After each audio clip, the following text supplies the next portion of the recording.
বিল্টু, শোন না, আমার বাবার অন্য জায়গায় ট্রান্সফার হয়ে যাচ্ছে, কলকাতা শহরে। সেখানে আমাদেরও চলে যেতে হবে। সেখান থেকেই আমাকে বাকি পড়াশোনাটা করতে হবে। কি বলিস ভাই? তোর সাথে আর দেখা হবে না আমার? আর আমরা একসাথে খেলতে পারবো না? তোকে ছাড়া তো আমার বড্ড একা একা লাগবে। অনেক মিস করব তোকে। হ্যাঁ ভাই, আমিও তোকে অনেক মিস করব। তুই আমার বেস্ট ফ্রেন্ড। আর দেখা আমাদের একদিন হবেই। এরপর অনেক কটা বছর কেটে যায়। বিল্টু বড় হয়ে গেছে। সে এখন কলকাতা শহরে একটা বড় কোম্পানিতে ইন্টারভিউ দিতে যাবে। দাদা, আমার আজকে এই কোম্পানিতে ইন্টারভিউ আছে। আমি কি ভেতরে যেতে পারি? হ্যাঁ, আপ সিধা চলে যাইয়ে। Good morning sir. হ্যাঁ, আমি আপনার সিভি দেখেছি। আপনার রেজাল্ট তো খুব ভালো, কিন্তু আপনার তো কোনো কাজের এক্সপিরিয়েন্স নেই।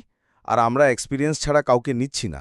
আর এত বড় কোম্পানিতে আপনার এই কোয়ালিফিকেশনের কোনো দাম নেই। সরি। আচ্ছা স্যার, এক্সপিরিয়েন্স তো তৈরি করতে হয়। জন্মানোর পর থেকে কি কারোর কাছে এক্সপিরিয়েন্স থাকে? আর আপনার এত বড় কোম্পানি, সেখানে কোনো ট্রেনিংয়ের ব্যবস্থা নেই। আপনার এত বড় কোম্পানি বলে আপনার খুব অহংকার। হয়তো আপনার আমাকে পছন্দ নাই হতে পারে, কিন্তু আমার কতটা দাম আছে বা নেই সেটা আপনি ঠিক করার কেউ না। ক্ষমা কর ভাই, আমি তো তোর সাথে ইয়ার্কি মারছিলাম। আমাকে তুই চিনতে পারলি না? ম্যানেজার যখন তোর সিভিটা আমাকে পাঠিয়েছিল, তখন আমি দেখেই বুঝে গেছিলাম যে এটা আমার বেস্ট ফ্রেন্ড বিল্টু। আরে চিন্টু, তুই কত বড় হয়ে গেছিস! তুই আবার এত বড় কোম্পানির মালিক।